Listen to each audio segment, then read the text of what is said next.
1 minute ভিডিওটি দেখুন, আপনিও কান্না করবেন। রাতে মায়ের হাতে রান্না করা খাবার খুব মজা করে খেয়ে রাত 10টায় ঘুমিয়ে গেল ছেলেটি। সকাল গেল, ঘুম থেকে উঠলো না। ছেলেটি আরামে ঘুমাবে বলে মা আর ডাকলো না। দুপুর হয়ে গেল, ছেলেটি ঘুম থেকে উঠলো না। এবার মা অনেক ডাকলো, তারপরও ছেলেটি উঠলো না। মা চলে গেল, একটু পরে আবার আসলো। এবার অনেক ডাকার পরে উঠলো না। তারপর মা অনেক বকলো, ছেলেটি তাও উঠলো না। এবার মা একটি থাপ্পড় দিল, তাও উঠলো না।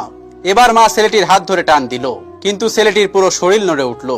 ছেলেটির শরীর পাথরের ন্যায় শক্ত হয়ে গেছে। মা কিছু না বলে চুপ করে রুম থেকে বের হয়ে গেল এবং বাবাকে ডেকে নিয়ে আসলো। বাবা অনেক ডাকার পরেও ছেলেটি উঠলো না। এবার বাবা চোখের জল ফেলে বলছে, উঠে আয়, তোকে আর কোনোদিন আমি কিছু বলবো না।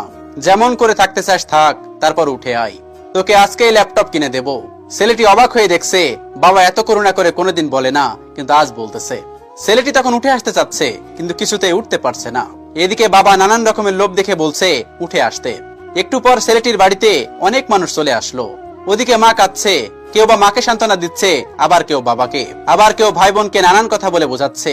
একটু পরে কয়েকজন এসে ছেলেটিকে খুব যত্ন করে বিছানা থেকে নামিয়ে লোহার শক্ত খাটিয়ায় শুইয়ে দিল। ছেলেটি তখন কাঁদছে আর বলছে, আমার পিঠে প্রচন্ড ব্যথা লাগছে, নামাও এখান থেকে। কেউ তখন তার কথা শুনলো না। একটু পরে ওই মানুষগুলো গরম পানি নিয়ে এসে ছেলেটার শরীরে কিছুটা পানি ঢেলে দিল। ইস, শরীরটা পুড়ে যাচ্ছে বলে ছেলেটি চিৎকার করলো, কিন্তু ছেলেটির কথা কেউ শুনছে না। ছেলেটিকে পরম যত্নে গরম পানি দিয়ে খুব সুন্দর করে ডলে ডলে ধুচ্ছে। ছেলেটি কাঁদছে আর বলছে, আমাকে আর গরম পানি দিও না, শরীর পুড়ে যাচ্ছে, আর ডলা দিও না, খুব ব্যথা লাগছে। কিন্তু ছেলেটির কথা কেউ শুনলো না। অনেক সময় নিয়ে গোসল করিয়ে ছেলেটির শরীরটি মুছে নিয়ে আসলো বসার জায়গাতে। ছেলেটি তখন খুব খুশি হলো এবং সে ভাবলো আমাকে হয়তো এবার এখানে বসাবে। কিন্তু ওরা না বসিয়ে কাঠের একটা শক্ত খাটে শুইয়ে দিল, একটা চাদরও নিচে দিল না। একটু পরে বাবা, ভাই আরো কয়েকজন মিলে ছেলেটিকে একটা সাদা কাপড় মোড়ালো। মা অনেক আদর করে মুখে হাত বুলাচ্ছে আর কাঁদছে। ছেলেটিকে এত আদর কোনোদিন করেনি তার মা।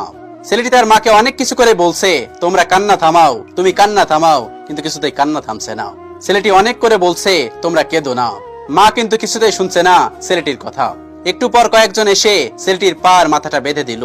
ছেলেটি কত করে বলছে, খুলে দাও বাঁধন, কিন্তু কেউ শুনলো না। মাকে সরিয়ে দিয়ে ছেলেটিকে নিয়ে যেতে লাগলো। মা কিছুতেই নিতে দিচ্ছে না ছেলেটিকে। ভাই বোন সব চুপ হয়ে কাঁদছে, কেউ কিছু বলছে না। ছেলেটি কত কিছু করে বলছে, আমাকে ডিস্টার্ব করিস না, কিন্তু কেউ কিছু শুনলো না। সবাই কেঁদেই চলছে। একটু বেশি ঘুমালে বাবা বকা দিত, কিন্তু এখন বাবা চুপ করে দাঁড়িয়ে চোখের পানি মুছতেছে, একটা বকাও দিল না বাবা। মাকে জোর করে সরিয়ে দিয়ে কয়েকজন ছেলেটিকে নিয়ে অনেক মানুষের সামনে শুয়ে দিল একটা ছায়ায়। তারপরেই ছেলেটি জানাজা পড়ানো হলো।